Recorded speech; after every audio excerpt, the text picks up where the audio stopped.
ខ្ញុំបាននាំម៉ាក់ខ្ញុំមកលេងខេត្តសៀមរាបជាលើកដំបូងសួស្តីអ្នកទាំងអស់គ្នាស្វាគមន៍មកកាន់វីដេអូថ្មីរបស់ខ្ញុំ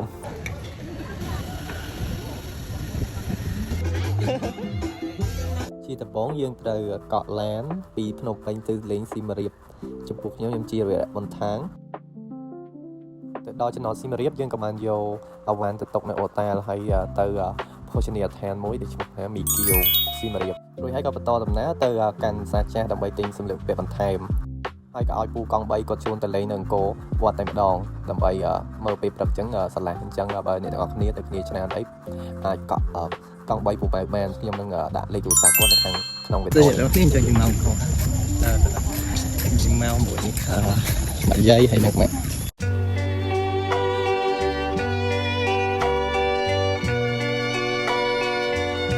ប្រាសាទអង្គរគឺជាប្រាសាទដ៏ល្បីល្បាញបំផុតរបស់កម្ពុជានិងជានិមិត្តរូបជាតិដែលមានរូបភាពនៅលើទង់ជាតិកម្ពុជាប្រាសាទនេះស្ថិតនៅក្នុងខេត្តសៀមរាបហើយជាផ្នែកមួយនៃតំបន់អង្គរដែលត្រូវបានចុះបញ្ជីជាបេតិកភណ្ឌពិភពលោកដោយ UNESCO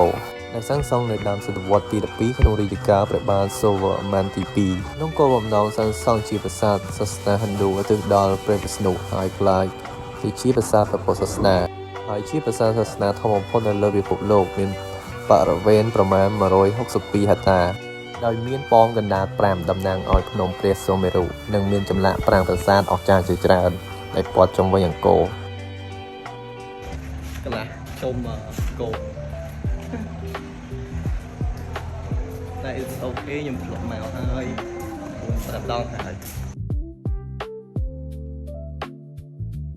ប្រាសាទនេះមានអាយុកាលជាង900ឆ្នាំហើយនៅតែរក្សាបាននូវភាពរឹងមាំនិងស្រស់ស្អាតរហូតមកដល់សព្វថ្ងៃសាងសង់ដោយថ្មភក់រាប់លានដុំដែលដឹកជញ្ជូនពីភ្នំកលែនចម្ងាយជាង40គីឡូម៉ែត្រដែលជាប្រាសាទបែរមុខទៅទិសខាងលិចដែលជាលក្ខណៈកម្រសម្រាប់ប្រាសាទខ្មែរជុំវិញប្រាសាទមានគូទឹកធំទូលាយប្រមាណ190ម៉ែត្រដែលជួយការពារនិងបង្ហាញពីជំនាញវិស្វករបុរាណរួចហើយយើងក៏ចាញ់ពីអង្គរទៅបណ្ដាដើម្បីទៅញ៉ាំអាហារថ្ងៃត្រង់អញ្ចឹងអ្នកទាំងអស់គ្នាបើចង់កក់កង់3អីកុំភ្លេចពុកម៉ែអញ្ចឹងកង់3គាត់ធំទូលាយហើយអាចຕົកមនុស្ស5ទៅ6នាក់អញ្ចឹងជួយលើកស្ទួយអ្នករត់កង់3នៅខេត្តសៀមរាបផង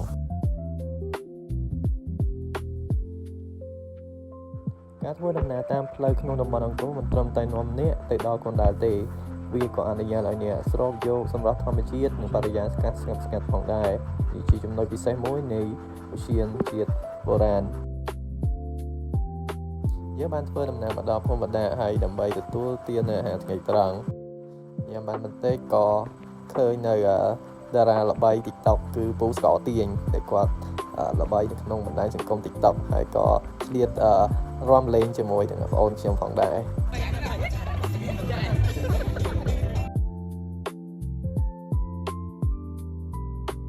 ហើយក៏ឆ្លៀតចូលទិញនំអាកោត្នោតនិងនំបាក់បិនផងដែរ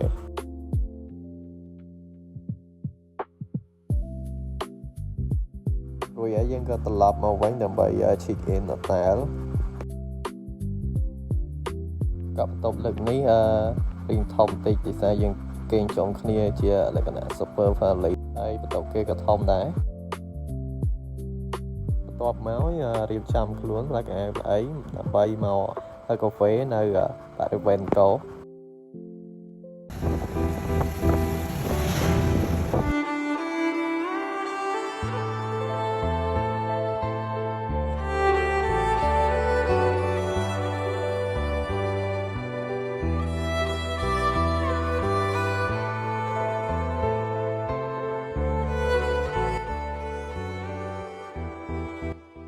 បន្ទាប់ពីចំណាយពេលមួយថ្ងៃពេញនៅក្នុងការទស្សនាតំបន់អង្គរយើងបានបន្តដំណើរមកកាន់ប្រាសាទបាខែងដែលជាកន្លែងដ៏ល្បីល្បាញសម្រាប់ការទស្សនាថ្ងៃលិច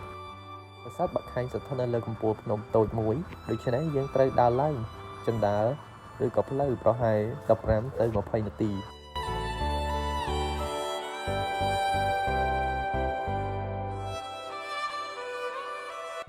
ដើម្បីទៅដល់កំពូល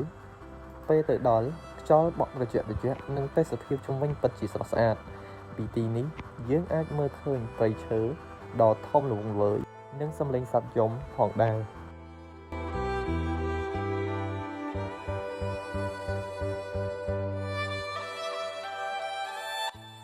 ខ្ញុំទៅនេះដែលមានមនុស្សជាច្រើនទៅលេងដែលជាថ្ងៃសម្រាករបស់ប្រជាជនខ្មែរ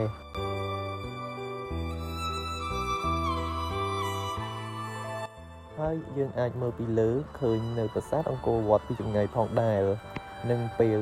ព្រះអាទិត្យចាប់ផ្ដើមលិចពន្លឺពណ៌មាសបានចាំងទៅលើព្រៃឈើនិងប្រាសាទបុរាណបង្កើតទិដ្ឋភាពស្រស់ស្អាតនិងគួរឲ្យចាប់អារម្មណ៍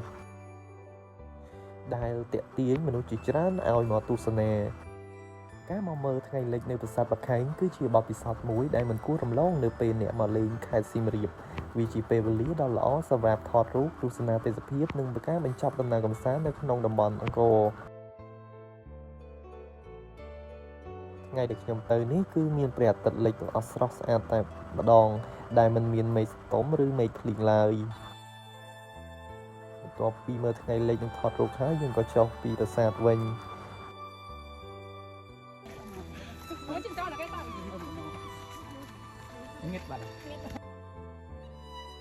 រួចហើយយើងក៏ត្រឡប់ទៅអូតែលវិញដើម្បីសម្រាកនិងរៀបនឹងហែលទឹកលេងហើយរកអីញ៉ាំនៅជិតអូតែលហើយក៏ឃើញផ្ទះក្តៅគេល្បីក៏ចូលទៅញ៉ាំនៅទីនោះតែម្ដងដើរលេងមិនទាន់ឆ្អែតក៏ឆ្លៀតទៅលេង Pop Street ហើយក៏ជួបនៅបងកយអេណាដែលកំពុងតែរៀនជាសប្បុរសធម៌ផងដែរហើយគាត់នៅក្រៅពិតជាស្អាតណាស់បងប្អូនហើយឆ្លៀតពេលហ្នឹងក៏ឆ្លៀតចូលនៅធម្មផលដាក់មកយួរដែរចូលមកថ្ងៃទី2យើងក៏រៀបចាញ់ទៅរកនៅអាហារពេលព្រឹកបាទគឺមកញ៉ាំនៅបាយមាន់វត្តពោលលង្កាបាយមាន់នៅទីនេះគេល្បីតែឆ្ងាញ់ហើយខ្ញុំមកជាលើកទី2ហើយចឹងបាយរួចយើងក៏នាំគ្នាទៅលេងនៅប្រាសាទប្រខាន់ដែលជិះតាមផ្លូវតំបន់អង្គរនេះ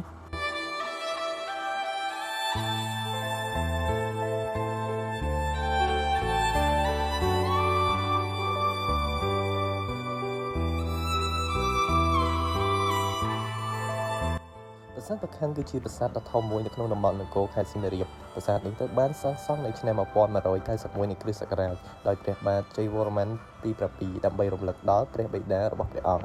ពាក្យប្រខាន់មានន័យថាដែលស័ក្តិសិទ្ធិដែលជានិមិត្តរូបនៃអំណាចនិងជ័យជំនះជាភាសាពុទ្ធសាសនាដែលក្រោយមកត្រូវបានកែប្រែឲ្យមានការគោរពទៅពុទ្ធសាសនានិងព្រហ្មញ្ញសាសនាមានសំណង់ធំទូលាយបន្ទប់ជាច្រើនច្រកទ្វារធំនិងចល័តល្អប្រណិតដើមឈើធំបានដុះព័ទ្ធជុំវិញប្រាសាទបង្កើតទេសភាពដ៏ស្រស់ស្អាតនិងប្លែកភ្នែកប្រាសាទនេះជាផ្នែកមួយនៃតំបន់បេតិកភណ្ឌពិភពលោកអង្គរដែលទាក់ទាញភ្ញៀវទេសចរពីទូទាំងពិភពលោកប្រាសាទប្រខាន់មិនមែនជាកន្លែងគោរពបូជាប៉ុណ្ណោះទេវាជាទីក្រុងតូចមួយដែលមានវត្តអារាមសាលារៀនបណ្ណាល័យមន្ទីរពេទ្យលំនៅឋានរបស់ព្រះសង្ឃនិងមន្ត្រីអ្នកស្រាវជ្រាវជឿថាមានមនុស្សរាប់ម៉ឺននាក់រស់នៅនិងបម្រើការងារនៅទីនេះ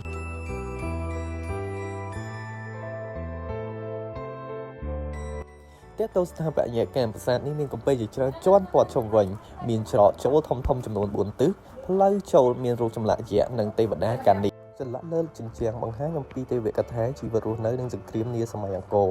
ប្រសិនបើអ្នកមានឱកាសមកលេងខេត្តសៀមរាបសូមកុំភ្លេចមកទស្សនាប្រាសាទប្រខាន់ទីនេះមិនត្រឹមតែផ្ដល់នូវទេសភាពដ៏ស្រស់ស្អាតប៉ុណ្ណោះទេប៉ុន្តែថែមទាំងអនុញ្ញាតឲ្យយើងស្វែងយល់ពីប្រវត្តិសាស្ត្រនិងស្នាដៃដ៏អស្ចារ្យរបស់បុព្វបុរសខ្មែរផងដែរហើយទីតាំងមួយនេះក៏កំពុងល្បីល្បាញនៅលើបណ្ដាញសង្គម TikTok ផងដែរដែលជាទីតាំងដែលគេដាក់ឈ្មោះថាទីតាំងមច្ឆា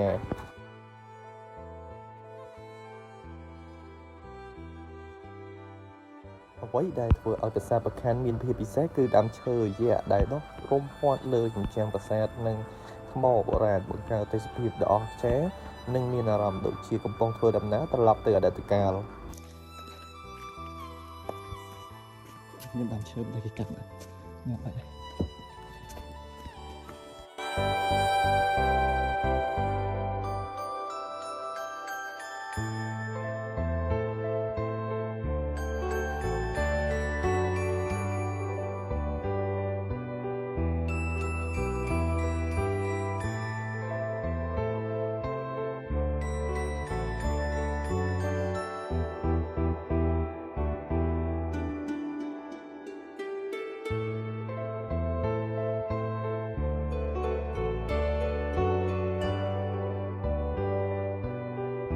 បន្ទាប់ពី